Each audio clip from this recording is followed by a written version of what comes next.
Telescope अभी, हाँ, page number 1।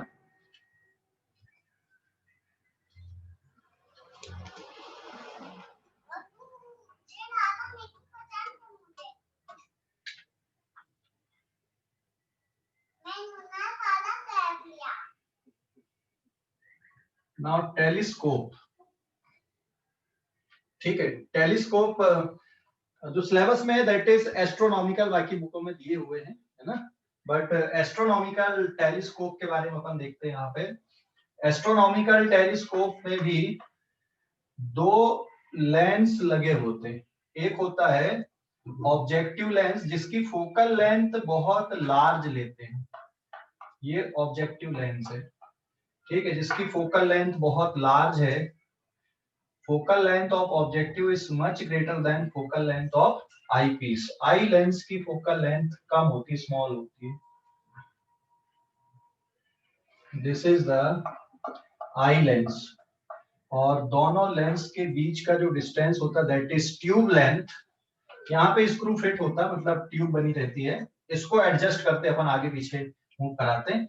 दोनों के ये दोनों का जो प्रिंसिपल एक्सिस है बेटा ये कॉमन है।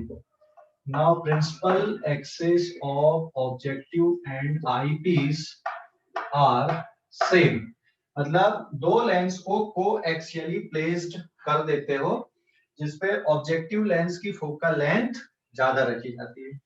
अब इसमें जो रे ऑफ लाइट है ये बहुत लार्ज डिस्टेंस से पैरेलली आती है, ठीक है। तो अगर ये बहुत लार्ज डिस्टेंस से आ रही तो मैंने इनको यहाँ पर इस तरह से डायग्राम बना दिया, that is P and Q, this is objective जो बहुत लार्ज डिस्टेंस पे रखा हुआ है। यहां से ब्रेक करने का मतलब ये बहुत लार्ज डिस्टेंस पे है। तो अब ये अगर पैरेलल आ रही हैं, देखो प्रिंसिपल एक्सिस के पैरेलल आती हैं तो फोकस पे इमेज बनती है, लेकिन ये प्रिंसिपल एक्सिस के पैरेलल नहीं है तब भी इमेज फोकस पे बनेगी, लेकिन फोकल प्लेन पे बनेगी। तो इसका जो फोकल प्लेन है, this is the focal plane of objective lens, ये ऑब्जेक्टिव लेंस का फोकल प्लेन है, ये ऑब्जेक्टिव लेंस का फोकल प्लेन है। तो ये जो इमेज बनेगी ये इस तरह से बनेगी यहाँ पे इसके फोकल प्लेन पे।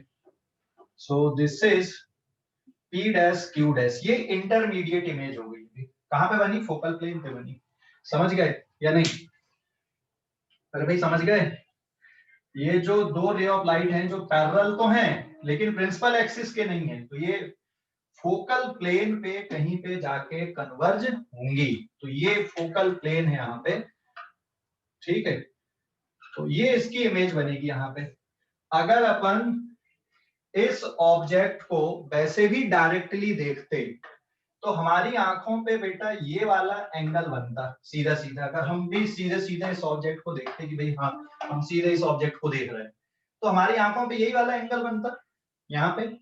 अब इसके कारण अब ये इंटरमीडिएट इमेज है, it is real inverted and diminished.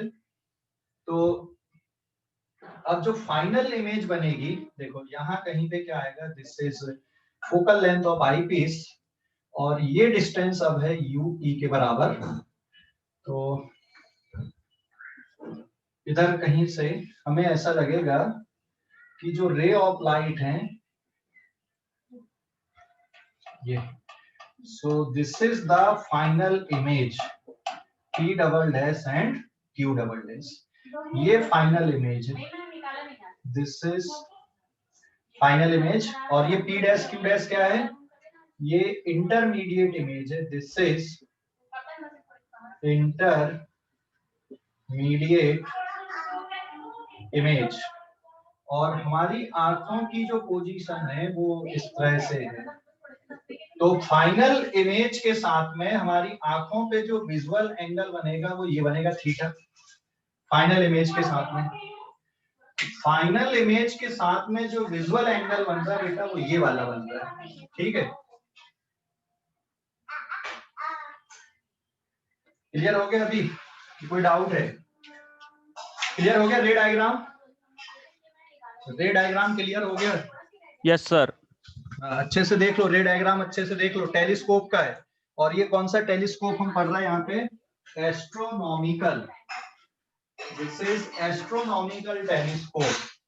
Sir ये है एस्ट्रोनॉमिकल टेलीस्कोप, एस्ट्रोनॉमिकल टेलीस्कोप, ठीक है। और यहाँ पे स्क्रू लगा होता है जिससे आप आई पीस को आगे पीछे एडजस्ट कर सकते हो। तो देखो ये जो इमेज बन रही है यहाँ पे, क्योंकि ऑब्जेक्ट इंफिनिटी पे है, तो this is VO is equals to FO। ये कहाँ पे बनती है ये वाली इमेज? FO पे बनती है, क्योंकि ऑब्जेक्ट का जो डिस्टेंस है it is tends to infinity. Tends to infinity मतलब बहुत लार्ज डिस्टेंस पे है ये जो ऑब्जेक्ट है ना, ये बहुत लार्ज डिस्टेंस पे, इसलिए मैंने यहाँ पे ब्रेक किया हुआ है। ये ब्रेक का मतलब होता है कि ये बहुत लार्ज डिस्टेंस से रे ऑफ लाइट आ रही है। समझ गए? सर सर वो इन्फिनिटी से आ रही है तो उसकी रेस पैरेलल क्यों नहीं होंगी फिर? है ना पैरेलल ये? नहीं सर, उसके ना प्रिंसिपल एक्सिस के पैरेलल होंगी ना। अच्छा, ये ऐसा भी बना सकते थे, मैंने ऐसा बना दिया, कोई फर्क नहीं पड़ता। मान लो कुछ एंगल से देख रहे हैं आप, समझ गए ना? ठीक है सर। सर वो थीटा नॉट जो है वो हाँ। हम नॉर्मल देखते हैं ना, मतलब कि कोई आपने वो लेंस से लिए है। हाँ देखिए, वैसे तो लेंस के थ्रू अपन देख रहे हैं, अगर मान लो ये लेंस नहीं भी रहता तो अपन देखते सीधे।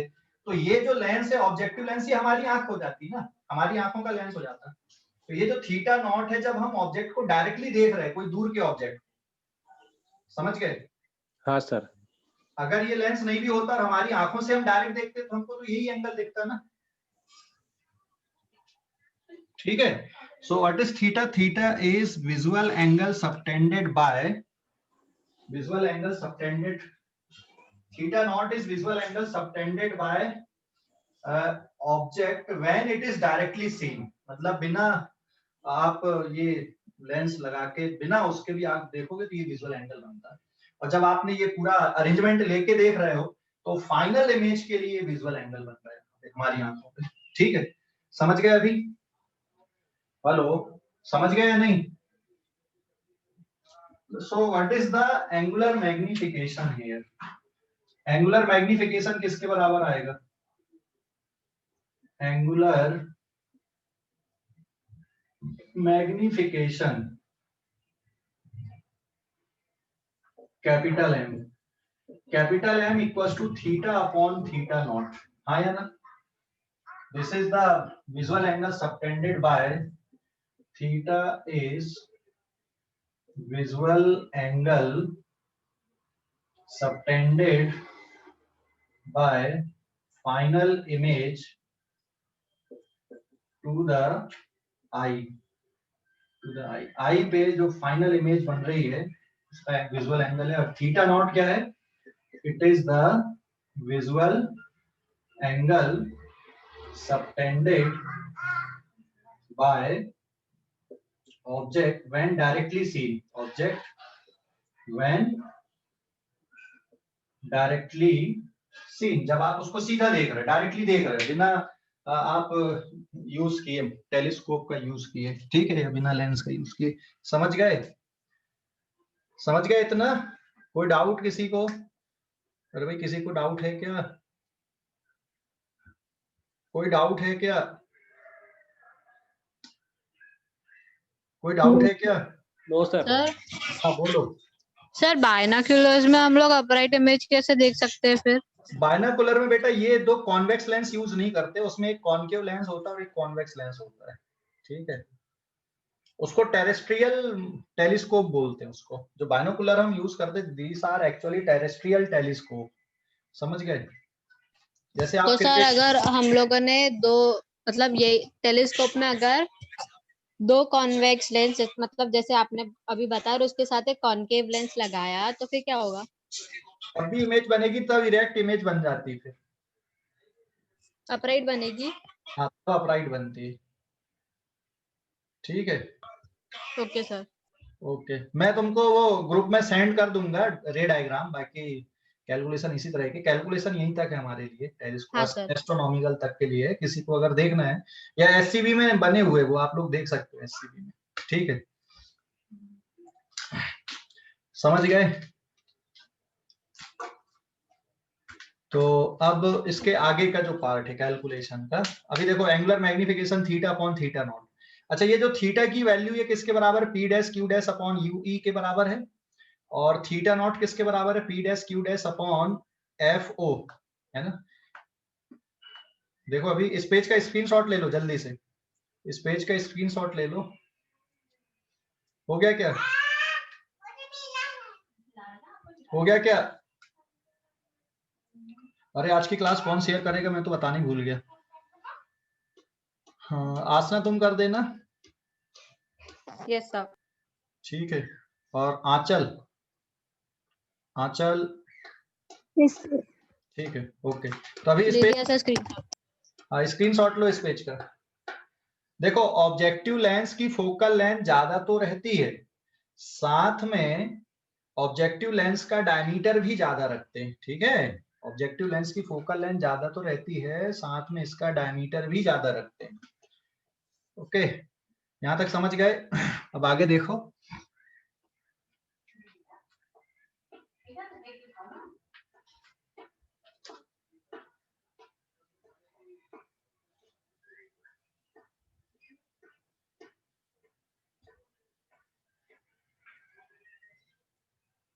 देखो अभी हाँ, तो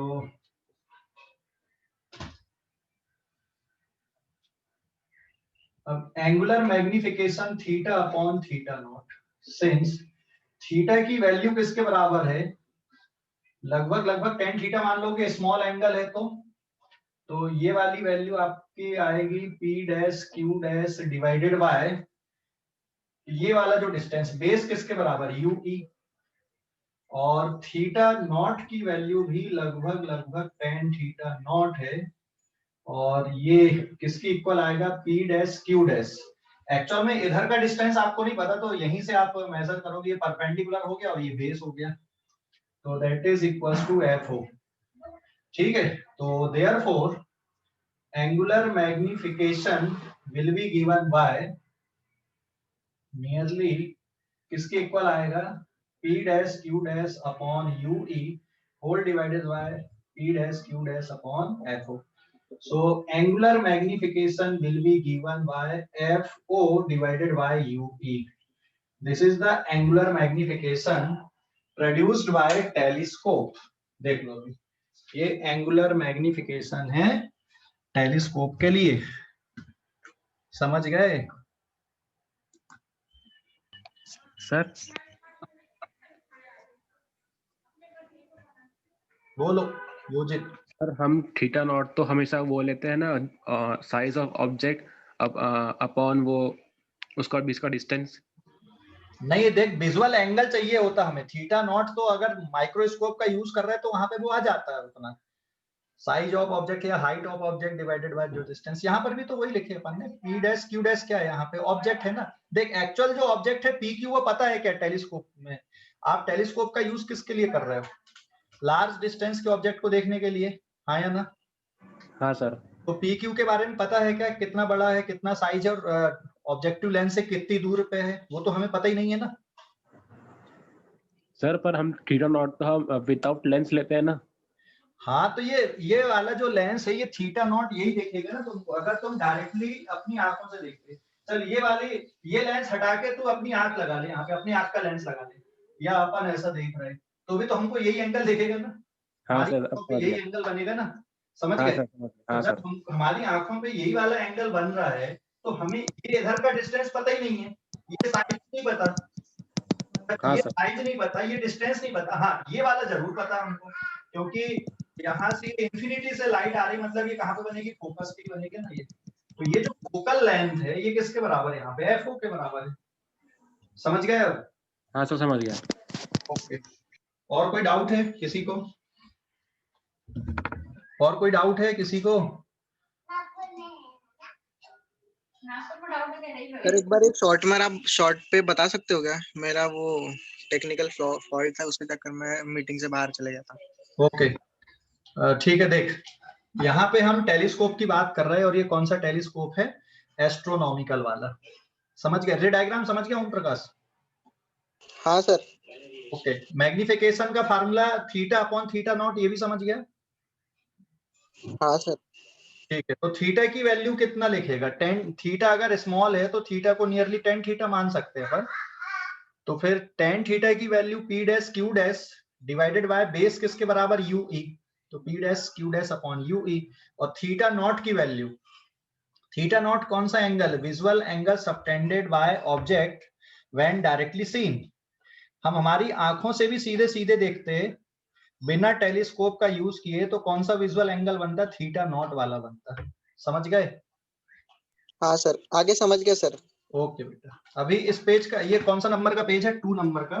अब आप लोग इस पेज का स्क्रीनशॉट ले लें। This is page number 2। Screenshot ले लो इस पेज का ना। हो गया?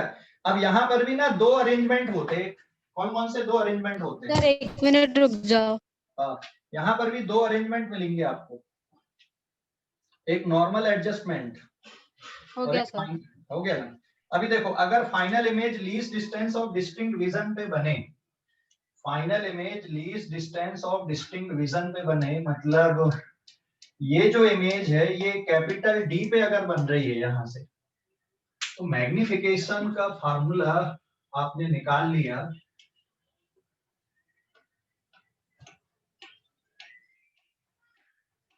What is the formula for magnification? F O divided by U E. अब केस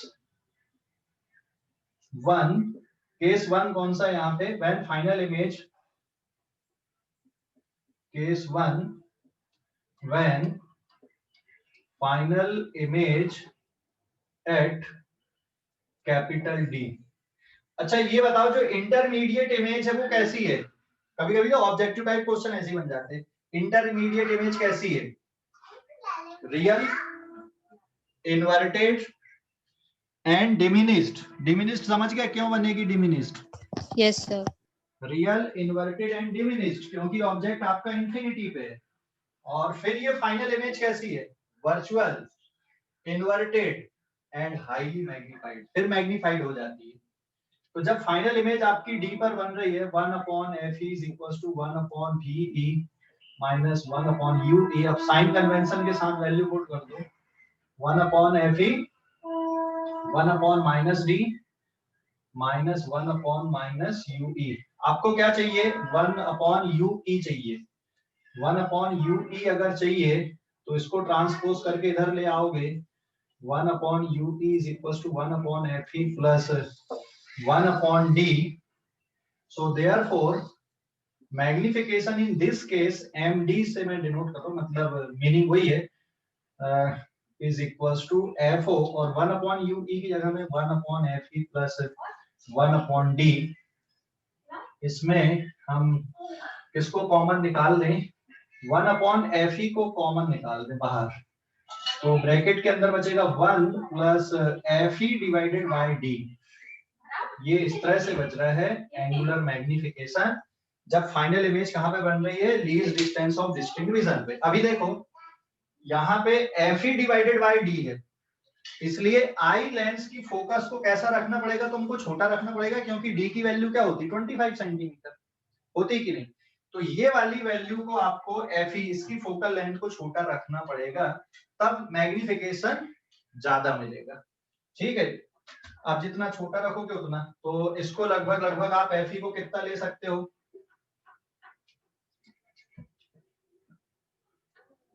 छोटा बोल रहा हूं मैं, बड़ा ज्यादा रखना पड़ेगा ना यहाँ पे। हेलो, एफ ई की वैल्यू को भी ज्यादा रखना पड़ेगा और एफ ओ की वैल्यू को तो और भी ज्यादा रखना पड़ेगा। एफ ओ क्योंकि न्यूमरेटर में है तो एफ ओ की वैल्यू को तो और भी ज्यादा रखना पड़ेगा। इसका डायमीटर भी ज्यादा होता है ऑब्जेक्टिव लेंस का, जिससे ज्यादा से ज्यादा लाइट एंटर करे और इमेज की ब्राइटनेस उससे अच्छी होगी। ठीक है, तो इस पेज का स्क्रीनशॉट लो आप लोग, इस पेज का स्क्रीनशॉट ले लो, इस पेज का स्क्रीनशॉट लो। ले लिए? अरे भाई ले लिए क्या? Yes, sir. Yes sir. अब दूसरा केस जब अच्छा ये image least distance of distinct vision पे बन रही है। अब दूसरा केस है व्हेन फाइनल इमेज कहां पे बने, फाइनल इमेज एट इंफिनिटी पे बने। फाइनल इमेज अगर इंफिनिटी पे बनेगी तो ये कब बनेगी, अब तो यहाँ पे ये कैलकुलेशन की जरूरत ही नहीं है आपको। फाइनल इमेज अगर इंफिनिटी पे बनेगी तो कब बनेगी, हाँ डायग्राम देखकर बताओ। फाइनल इमेज को अगर इंफिनिटी पे बनाना है तो कैसे बनाओगे, क्या करना पड़ेगा, आई लेंस को पीछे खींचना पड़ेगा। ऑब्जेक्टिव लेंस को कुछ नहीं कर सकते हो आप, हाँ फिक्स रहता है वो। आप किसको आगे पीछे कर सकते हो, आई लेंस को, समझ गए। आप आगे पीछे किसको कर सकते हो, आई लेंस को। हेलो, अरे भाई समझ गए या नहीं। Yes sir. आई लेंस को आप एडजस्ट कर सकते हो, तो आई लेंस को क्या करना पड़ेगा, ऑब्जेक्टिव की तरफ ले जाना पड़ेगा कि ऑब्जेक्टिव से दूर ले जाओगे। ऑब्जेक्टिव से दूर। हाँ ऑब्जेक्टिव से दूर ले जाओगे तो जो एफ ही बन रहा है वो एक कंडीशन ऐसी आएगी कि ये जो एफ ही है, ये एफ ही, इसको पीछे खींचोगे तो ये एफ ही यहाँ पे आ जाएगा, और जब ये यहाँ पर आ जाएगा तो फिर फाइनल इमेज कहाँ पर बनने लगेगी, आपकी इंफिनिटी पे बनने लगेगी। ठीक है, तो ये पेज नंबर आपका आएगा 4, और page number 4 this is case number 2 final image at infinity. इसको बोला जाता है normal adjustment, this is also called normal adjustment, और ये तभी होगा जब u e की वैल्यू f e के इक्वल होगी। So therefore angular magnification for this case will be given by f o divided by f e। ये इस केस का एंगुलर मैग्निफिकेशन है। और ट्यूब लेंथ कितनी है, यहाँ पे ट्यूब लेंथ के बारे में भी देख लो, what is the tube length in this case. Normal adjustment के लिए ट्यूब लेंथ ये किसके बराबर, FO, और UE की वैल्यू कितनी है, FE के बराबर। ये बेटा ट्यूब लेंथ है यहाँ पे, और ट्यूब लेंथ की वैल्यू अगर आप देखोगे तो ये FO प्लस UE के बराबर रहेगी। लेकिन नॉर्मल एडजस्टमेंट में ट्यूब लेंथ कितनी होती है, FO प्लस FE होती है। तो आपको जो क्वेश्चन रहते हैं ना ऑब्जेक्टिव वाले, उसमें हो सकता है ट्यूब लेंथ दे दे नॉर्मल एडजस्टमेंट के लिए, और एक लेंस की फोकल लेंथ दे दे, दूसरे की अननोन कर दे, तब भी आप कैलकुलेशन कर सकते हो। समझ गए या नहीं। हेलो, अरे भाई समझ गए। Yes, sir. स्क्रीनशॉट लो अब इस पेज का, इस पेज का स्क्रीनशॉट ले लो। क्लियर हो गया अभी। टेलीस्कोप, ये एस्ट्रोनॉमिकल टेलीस्कोप है।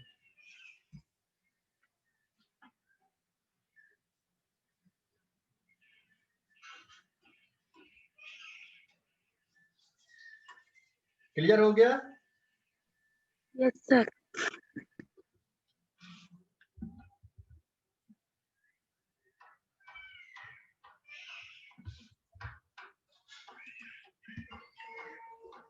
स्क्रीनशॉट ले लो इस पेज का भी।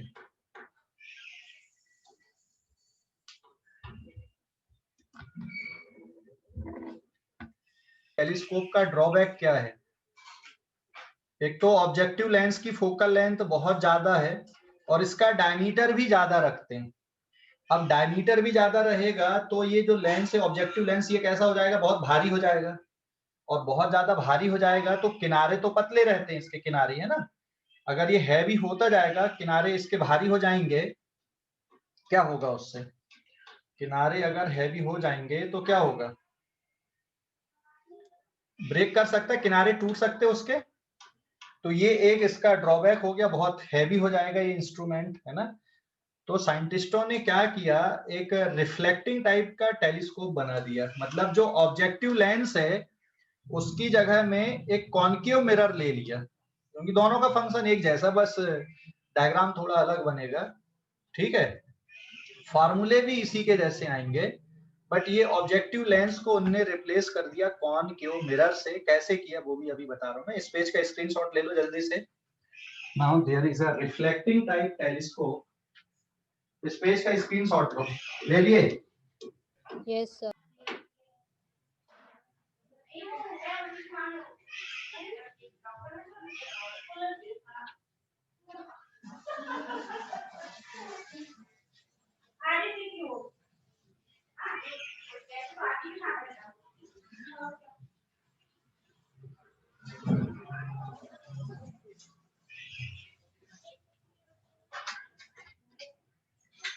Now page number 5, reflecting telescope है भैया।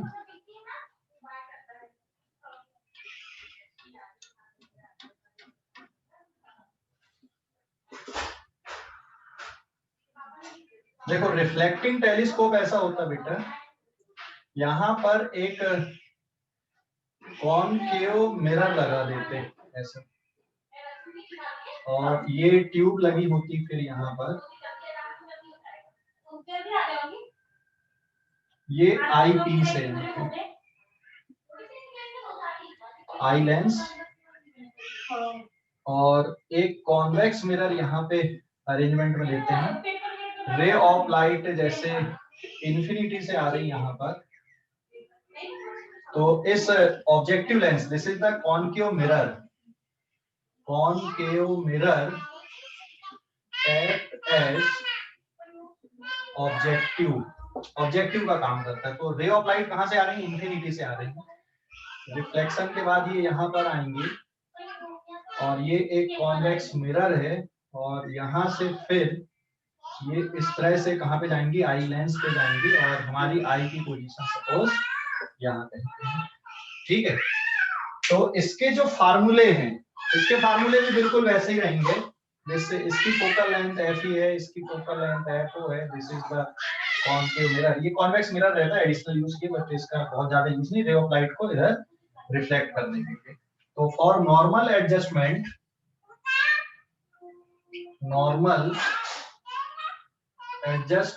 के लिए magnification will be given by F O upon F E. Formula वही रहेंगे, ज्यादा कुछ नहीं है। ये रिफ्लेक्टिंग टाइप है, तो ये वाला जो डिवाइस है आपका, ये हल्का रहेगा, बहुत हैवी नहीं रहेगा, ठीक है, क्योंकि मिरर में ज्यादा मटेरियल यूज करते ही नहीं अपन, है ना, मिरर में ज्यादा मटेरियल यूज होते ही नहीं है। तो ये जो टेलीस्कोप है ये कैसा रहेगा आपका? हल्का रहेगा, मतलब आप इसको इजीली कैरी कर सकते हो। लेकिन जो एस्ट्रोनॉमिकल वाला है उसको आप इजीली कैरी नहीं कर सकते। क्यों? क्योंकि वहां पे फोकल लेंथ बहुत ज्यादा होती है, और डायमीटर भी ज्यादा होता है, तो लेंस बहुत भारी हो जाता है वहां पे, ठीक है, समझ। उसमें देख एससीबी में ऑप्टिकल इंस्ट्रूमेंट खोल, बोलिए। 1 मिनट सर। हाँ यस सर। ठीक है।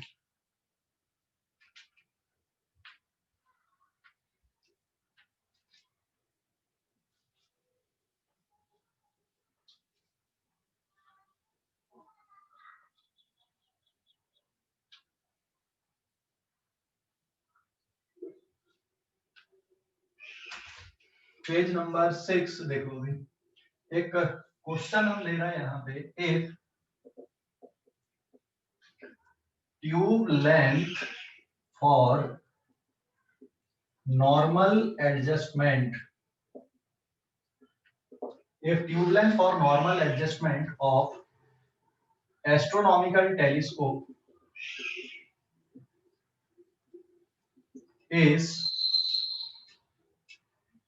नॉर्मल एडजस्टमेंट के लिए ट्यूब लेंथ दी हुई है, is L equals to 125 centimeter and focal length of objective is 100 centimeter, then find angular magnification कितना होगा। ठीक है, सीधा सीधा क्वेश्चन है यहाँ पे, एंगुलर मैग्निफिकेशन कितना होगा ये बताना है। नॉर्मल एडजस्टमेंट में ट्यूब लेंथ कितनी है? 125 सेंटीमीटर है, फोकल लेंथ ऑफ ऑब्जेक्टिव दिया हुआ है। तो tube length for normal adjustment FO plus FE, this is 125 centimetre, and what is the value of FO? 100 plus FE, so what is FE? It is 25 centimeter. So magnification for normal adjustment FO divided by FE, this is 100 divided by 25 equals to 4.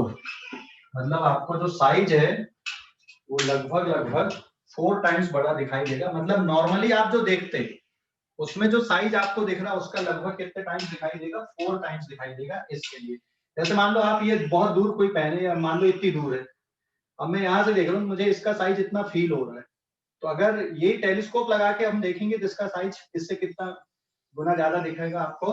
कितने times ज्यादा दिखेगा? 4 times ज्यादा दिखेगा। समझ गए? अरे समझ गए या नहीं?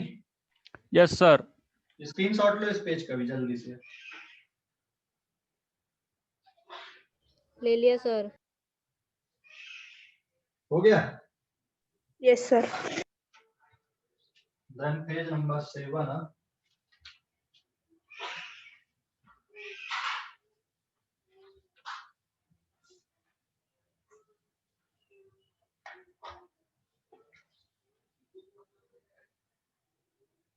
देखो अब एक माइक्रोस्कोप वाला क्वेश्चन है, कंपाउंड माइक्रोस्कोप का, पेज नंबर 7। क्वेश्चन ये है, this is a compound microscope. ये ऑब्जेक्टिव लेंस हो गया, ये आई लेंस हो गया,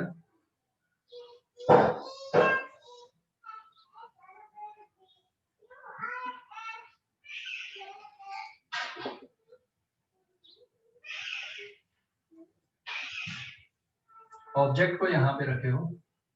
focal length of objective is 4 centimetre and focal length of eye lens is 10 centimetre.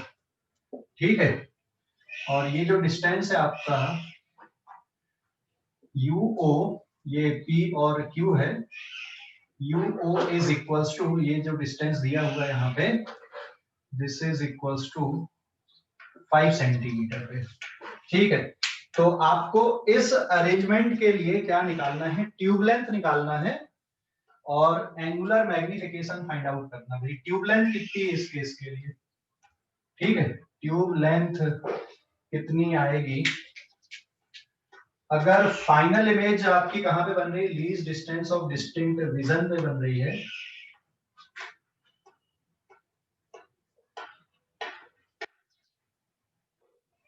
If final image at capital D पे बन रही है, तो अब इसके लिए आपको कैलकुलेशन करना है। ठीक है, तो सिचुएशन ये दी हुई है, तो सबसे पहले आपको इसकी इंटरमीडिएट इमेज बनानी पड़ेगी। इंटरमीडिएट इमेज कहां पे आ रही है इसकी, या और सिंप्लीफाई कर देते हैं, फाइनल इमेज एट इंफिनिटी पे, तो अब चीजें और आपके लिए आसान हो जाएंगी। फाइनल इमेज इंफिनिटी पे है। ठीक है, तो अभी देखो इसके लिए जो इंटरमीडिएट इमेज है वो यहाँ कहीं पे बन रही है, this is P dash and Q dash. ये कितने डिस्टेंस पे बनेगा, VO पे, और ये कितना हो जाएगा, UE। और अब फाइनल इमेज कहाँ पे बन रही है आपकी, इंफिनिटी पे। मतलब कौन सा केस हो गया, ये नॉर्मल एडजस्टमेंट का केस हो गया।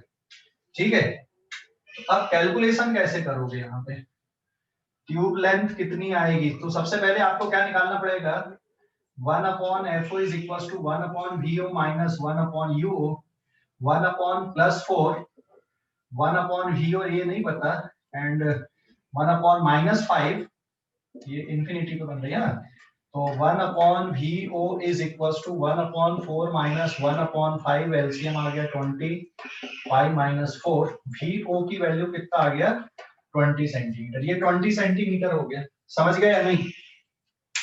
20 सेंटीमीटर हो गया, समझ गए?